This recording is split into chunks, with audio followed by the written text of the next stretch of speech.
Welcome back and thanks for staying with us. So I've discussed far and wide concerning these issues from the employers and employee, the inefficiencies that we observe in our employees and how we can handle it. I think we should focus more on how we can handle it. And I think that we've talked a bit about how we can handle it because BC mentioned personal development and it is so important. You cannot rest on the knowledge you had yesterday. You need to keep on acquiring more knowledge and radical execution of those ideas. However, let's come back to employees. Maybe we can advise a few of these employees. Do you think employees are having unnecessary or exaggerated expectations of what they should get by being an employee? Do you think that we have employees who are jealous of the lifestyle of their employer? Because majority are. Yes, a lot of them are. Are you serious? Yes, they do. Why?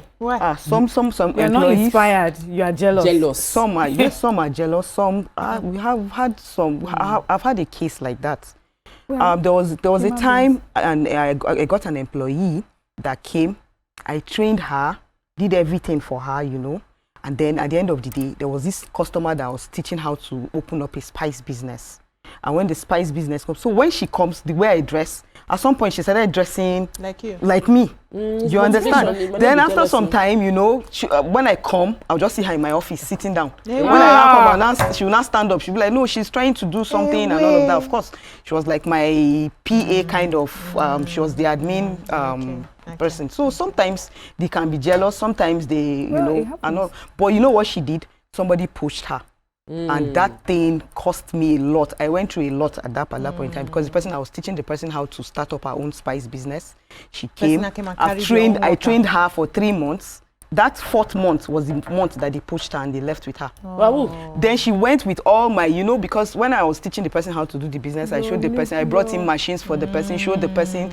So she knows my most selling product, the one that sells more and all of that. We went with that information, gave that other person, and new person started selling same kind of my product. And we're going to my distributors. This one is to behavior. Yes. So I think that honestly life is about competition. But I've attended it's competition. No, I don't like it too, but this Wednesday when they broke down the competition in business terms, they'll say don't believe like compete with yourself, face your own lane, but there will be competition.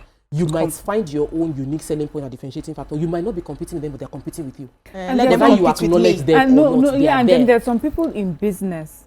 They are there because you are there already. Yes. So they're going to be watching you. Every little mistake you make, they will try to do. Any good thing you've done, they will do it. So when you said training, I would say this advice I've gotten: don't train just one person. Never. Collective. Always have a training for a group of people per time.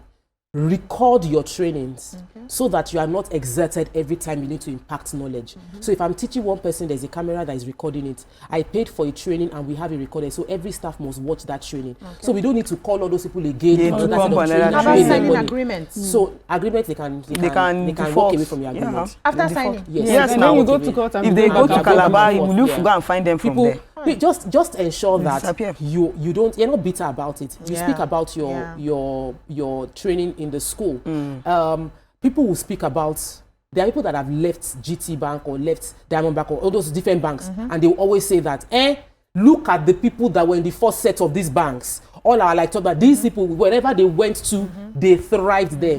That is a testimony to your platform. So this girl might have gone and built her own business, but she cannot take your story out of what you've done to her. So whether you agree with me that business owners should take 100% responsibility, or you agree with my wonderful ladies who are also entrepreneurs and business owners in their own opinion of shared responsibility. Long and short is, the reality is our inefficient workforce is showing up in the quality of production that Nigeria has. And if we want to ramp up our production, we need to ramp up leadership as well as ramp up our workforce. That's all we can take on today's show. It's been an interesting conversation, ladies, this week so far. And you will join BC and the Your View ladies tomorrow. From us, Your View Pigeon ladies. From us, it is still next week. See your money. Bye. Anjima. From us. The us is...